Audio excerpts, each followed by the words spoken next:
আসসালামু আলাইকুম রহমতুল্লাহি ওবারাকাতুহু। সম্মানিত দর্শক, আমাদের দেশে প্রতিবেশী রাষ্ট্র ভারতকে নিয়ে নিদারুণ এক ইতিবাচক এবং নেতিবাচক জনমত রয়েছে। কিছু মানুষ মনে করছে যে বাংলাদেশের যদি অস্তিত্ব রক্ষা করতে হয় তাহলে ভারতের সঙ্গে তাদের সম্পর্ক রাখতে হবে।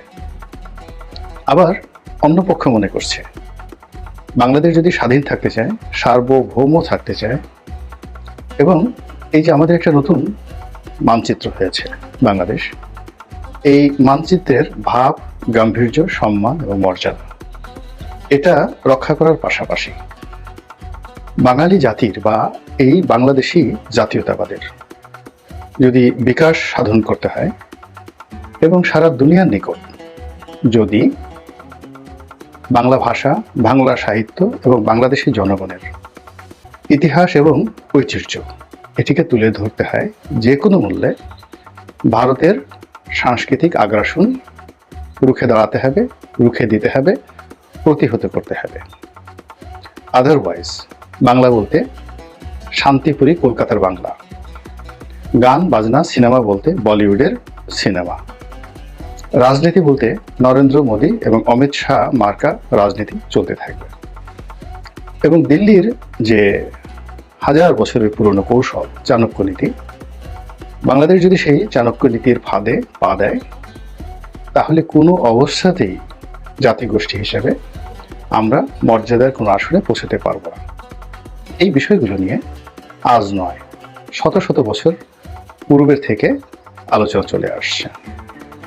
দিল্লির সঙ্গে ঢাকার বা দিল্লির সঙ্গে জাহাঙ্গীরনগরের মুঘল জামানাতে যে বিরোধ, সেই বিরোধের মধ্যে সবসময় এই কথাগুলো আলোচনা করা হয়েছে। এর ফলে কি হলো, বাংলাদেশে সেই স্বাধীন সুলতানি আমলে কিংবা মুঘল জমানাতে প্রায় 100 বছর ধরে যে স্বাধীন 12 ভূঁইয়াদের জমানা ছিল, সেই সময়টিতে এই বাঙালি জাতীয়তাবাদ নিয়ে আমাদের দেশের জনগণ দীর্ঘদিন ধরে লড়াই করেছে, সংগ্রাম করেছে।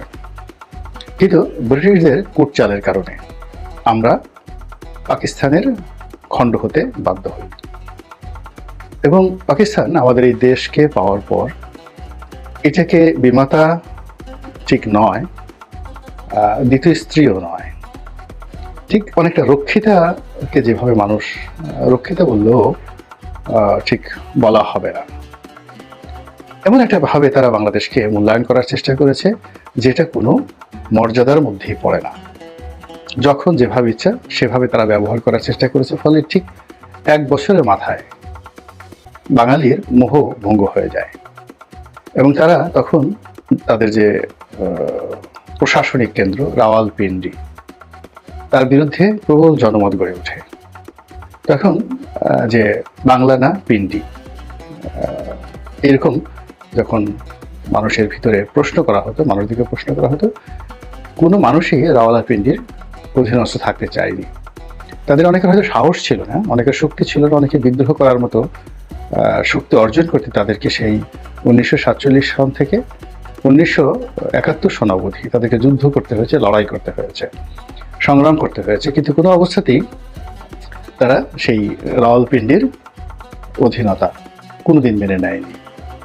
কিন্তু 1971 সালে যে স্বপ্ন নিয়ে আমাদের যুদ্ধ হলো, মুক্তিযুদ্ধ হলো, এবং যে বিজয় আমরা পেলাম, আমরা ঠিক সেই বিজয়টিকে উদযাপন করতে পারিনি দিল্লির প্রতি আমাদের আনুগত্য এবং দাসত্বের কারণে। ফলে 47 থেকে 71 অবধি পশ্চিম পাকিস্তানের দাসত্ব, আর 71 থেকে আজকের 2024 সন পর্যন্ত ঘুরে ফিরে দিল্লির দাসত্বের কথাই বারবার আসছে। কিন্তু আমরা এই সুদীর্ঘ জীবনের 1947 টু 2024 এই দীর্ঘ সময়ের মধ্যে কেউ যদি বুকে হাত দিয়ে বলেন যে একেবারে আমরা স্বাধীন, একেবারে আমরা সার্বভৌম এবং আমাদের উপর কেউ ছড়ি ঘোরাতে পারেনি, এখনও পারবে না, আগামীতেও পারবে না, এর চেয়ে আত্মপ্রবঞ্চনা, এর চেয়ে মুনাফেকি আর হতে পারে না। আমরা যতদিন বাস্তবতা মেনে কথা বলবো এবং বাস্তবতা মেনে যদি আমরা কোনো সিদ্ধান্ত নিতে পারি, সেই ক্ষেত্রে আমাদের যে জাতিগত উন্নয়ন এটি দীর্ঘস্থায়ী হবে এবং এই জাতিগত উন্নয়ন নিয়ে আমরা উন্নত বিশ্বের পর্যায়ে যেতে পারব। কিন্তু আজকের এই দিনে 2024 সনে আমরা এখনো পর্যন্ত ঠিক সেই পথে হাঁটার মতো কোনো লক্ষণ দেখছি না। যেমন ধরুন 2024 সনের জুলাই আগস্টে যে বিপ্লব, এই বিপ্লবের পর সবচেয়ে বড় একটা সম্ভাবনা আমাদের জীবনে তৈরি হয়ে গেছে স্বাধীন হওয়ার, স্বাধীন পররাষ্ট্রনীতি করার, দেশটিকে একটি ভিত্তিমূলের উপর দাঁড় করানোর এবং আমাদের যে শোষণ, আমাদের যে বঞ্চনা, এগুলোকে কাটিয়ে উঠে একটি নতুন দিগন্তের উন্মোচন করা। কিন্তু আমরা সেটা এখনো পর্যন্ত শুরুই করতে পারিনি। আমরা ভারতকে ঠেকানোর জন্য আবার পাকিস্তানমুখী হওয়ার জন্য প্রাণান্ত চেষ্টা চালাচ্ছি।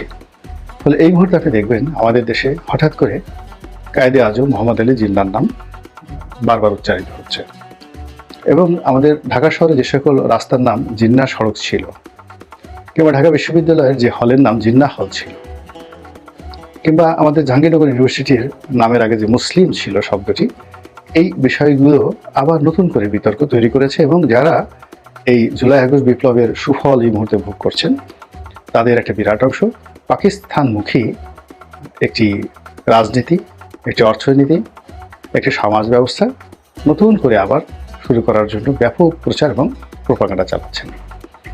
আমরা কোন পর্যায়ে গিয়ে ঠেকব, আগামীতে আমাদের কি হবে, মোটামুটি আমি সেই আগস্ট মাসের 7-8 তারিখ থেকে যেটা বলার চেষ্টা করছি যে আমরা একটা ঘূর্ণিপাকের মধ্যে পড়েছি, এবং এই ঘূর্ণিপাক থেকে বের হওয়ার জন্য কম করলে 5 থেকে 7 বছর বা 10 বছর সময় আমাদের লাগতে পারে। এই 10 বছর আগে বেঁচে থাকতে হবে, টিকে থাকতে হবে এবং অস্তিত্ব বজায় রাখতে হবে। যারা খুব রাতারাতি মন্ত্রী হওয়ার জন্য, এমপি হওয়ার জন্য, রাষ্ট্র ক্ষমতায় যাওয়ার জন্য যারা স্বপ্ন দেখছেন, তাদের অনেকের সঙ্গে আমি একমত নই। আবার একই সঙ্গে যারা ফিরে আসার, দিল্লি থেকে, কলকাতা থেকে যারা ফিরে আসার জন্য প্রাণান্ত চেষ্টা করছে এবং স্বপ্ন দেখছে যে খুব দ্রুত তারা ফিরে এসে আবার তাদের সেই মসনদ তারা অধিকার করবে এবং আগের মতো তারা ছড়িয়ে ঘুরাবে, এটি আমার কাছে একটা অসম্ভব বিষয় বলে মনে হচ্ছে।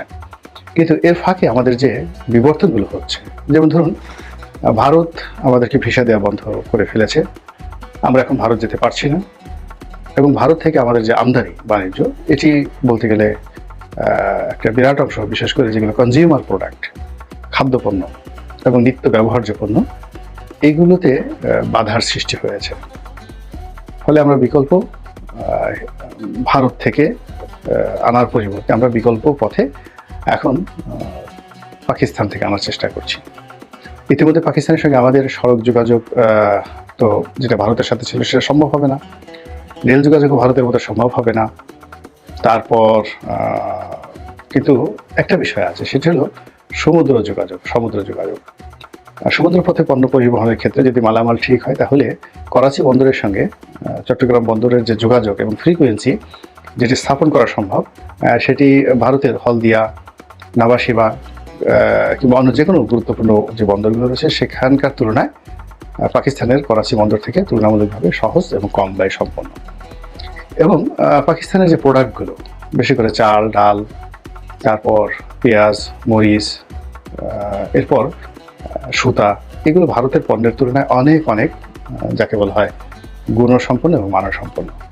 তো ইদানিং পাকিস্তান থেকে নিয়মিত জাহাজ চলাচল শুরু হয়েছে, কন্টেনার জাহাজ, যে লোকগুলোকে বলা হয় লাইনার ভ্যাসেল। তো এই লাইনার ভ্যাসেলগুলো আসছে, প্রথমে একবার এসেছিল, দ্বিতীয়বার আবার এসেছে, প্রায় 800 কন্টেনার নিয়ে পণ্যবাহী সামগ্রী নিয়ে আসছে। সেখানে মেশিনারিজ থেকে শুরু করে বিভিন্ন গুরুত্বপূর্ণ কাঁচামাল এসেছে, এবং এটা আরও বেশি মাত্রায় আসবে বলে সংশ্লিষ্ট যারা ব্যবসায়ী তারা বলার চেষ্টা করছেন। ফলে কি হচ্ছে, বারবার সেই পিন্ডির কথা চলে আসছে। একে তো ভারত থেকে পণ্য আসছে না, পাকিস্তান থেকে পণ্য আসছে। দ্বিতীয়ত যেটি হলো, আমাদের দেশে এই মুহূর্তে যারা রাজনীতির সুবিধাজনক অবস্থান রয়েছে তাদেরকে পুরো পাকিস্তানি মানুষ হিসেবে আমাদের দেশের জনগণ জানেন। আর পাকিস্তান এই সুযোগটি কাজে লাগিয়ে তার বন্ধুত্বের যে হাত, সর্বোচ্চ হাত বাংলাদেশের দিকে তারা বাড়িয়ে দিয়েছে, এবং এটি পুরো পাকিস্তান সরকার বাংলাদেশে প্রতিষ্ঠিত হোক, এই জন্য পাকিস্তান তার এই দুরবস্থার মধ্যে হলেও এখানে বিনিয়োগ করতে আগ্রহী। সেটা মিলিটারি সেক্টরে হোক কিংবা কমার্শিয়াল সেক্টরে হোক কিংবা সমুদ্র বাণিজ্য হোক, তারা বিনিয়োগ করতে আগ্রহী। ইতিমধ্যে তাদের যে যুদ্ধ বিমানটি তারা চীনের সহযোগিতায় উৎপন্ন করেছে, এটি আকাশপথে MiG-29, রাশিয়ার তৈরি যে MiG-29, কিংবা F-16 যেটা আমেরিকার তৈরি খুব অত্যাধুনিক জঙ্গি বিমান MiG-29 এবং F-16, একটা রাশিয়ার আর একটা হলো আমেরিকার। এই দুটো অত্যাধুনিক যুদ্ধ বিমানের সমপর্যায়ের যুদ্ধ বিমান পাকিস্তান তৈরি করে ফেলেছে, কিন্তু মেনটেন্যান্স কস্টের দিক থেকে এবং মূল্যের দিক থেকে সম্ভবত 3 ভাগের 1 ভাগ। তো এই ধরনের জঙ্গি বিমান বাংলাদেশে তারা রপ্তানি করতে ইচ্ছুক, এমনকি মাগনাও দিতে ইচ্ছুক। এর কারণ হলো তারা ভারতকে মোকাবেলা করতে চায়। এবং এখন যদি ডক্টর মোহাম্মদ ইউনূস চান, তাহলে মিস্টার নওয়াজ শরীফের যে ভাই শাহবাজ শরীফ এই মুহূর্তে যিনি আছেন, তিনি 1 ঘন্টার নোটিশে বাংলাদেশে আসতে প্রস্তুত। তো এই যে একটা অবস্থা চলছে যে আবার আমরা পিণ্ডি-মুখী হচ্ছি, এটা যেভাবে এক পক্ষে এগিয়ে যাচ্ছে, তার সঙ্গে সঙ্গে সেই একই পক্ষ প্রচণ্ডভাবে দিল্লি বিদ্বেষ ছড়াচ্ছে এবং সাধারণ মানুষের মধ্যে এখন ভারত বিরোধিতা, মোদী বিরোধিতা, দিল্লি বিরোধিতা, হিন্দু বিরোধিতা এত প্রবল আকার ধারণ করেছে, যেগুলোকে বলা হয় দ্য ডিজাস্টার হ্যাট্রেট অ্যাটিটিউড। এই জিনিসগুলো বেড়ে যাচ্ছে। এর ফলে বৃহৎ একটি প্রতিবেশী রাষ্ট্রের সঙ্গে আমাদের এখন একটা রীতিমতো যুদ্ধাবস্থা বিরাজ করছে। কয়েকদিন খুব উত্তেজনা দেখা দিয়েছে। বাক্যবান ও বাংলা থেকে করা হয়েছে, বাংলা থেকে করা হয়েছে, দিল্লি থেকে করা হয়েছে, ঢাকা থেকে করা হয়েছে, কিন্তু এখন বাস্তবতা হলো যে আমরা এই বাক্যবানের পর্যায়ে এখন আর নেই। এখন সম্ভবত অ্যাকশনের পর্যায়ে আমাদেরকে যেতে হবে এবং ভারতও আলটিমেটলি অ্যাকশনের পর্যায়ে চলে যেতে বাধ্য হয়েছে। এর ফলে কি হলো, পুরো মাঠ নীরব, নিস্তব্ধ এবং নির্জন। এবং এই যে নির্জনতা, এটা আমাদের মনে কিন্তু ভয় ধরিয়ে দিচ্ছে যে দিল্লি যদি সত্যিকার অর্থে আমাদের উপর খুব আগ্রাসী মনোভাব দেখায়, সেটা মোকাবেলা করার জন্য বিকল্প বন্ধুত্বের হাত আমরা পাকিস্তানকে পাবো, সেই হাত, অথবা নাকি চীনকে পাবো। এই বিষয়গুলো নিয়ে কিন্তু আলোচনা দরকার আছে, খুবই জরুরি দরকার আছে। কারণ হলো, আপনি যে কোনো কারণে হোক না কেন, হুইসেলটা কিন্তু বাজিয়ে দিয়েছেন, বাঁশি বাজিয়ে দিয়েছেন, বাঁশিতে ফু দিয়েছেন, তো কাজেই সুর বের হবে, সেটা অসুর হোক কিংবা সুর হোক, এটা আলটিমেটলি বের হবেই। এবং সেই সুর মোকাবেলা করার জন্য আপনার যদি প্রস্তুতি না থাকে, তাহলে আপনাকে করুণ পরিণতি ভোগ করতে হবে। আল্লাহ রাব্বুল আলামিন আমাদেরকে সঠিক সময় সঠিক সিদ্ধান্ত নেওয়ার তৌফিক এনায়েত করুন।